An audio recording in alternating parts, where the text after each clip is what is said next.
Welcome back to Math Dogs. If you're new to the channel, please comment, like, and subscribe. If you have any questions, please comment down below. Problem number 1 says, find the perimeter of a rectangle with a length of 12 meters and a width of 7 meters. So I can draw a picture to help us visualize this. I have a rectangle, and it has a length of 12 meters, and it has a width of 7 meters. To find the perimeter of the rectangle, we can use the perimeter formula. Perimeter of a rectangle is equal to twice the length plus twice the width.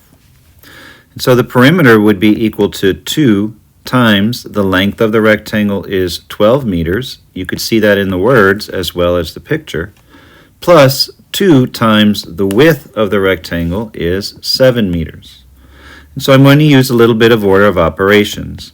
2 times 12 is 24.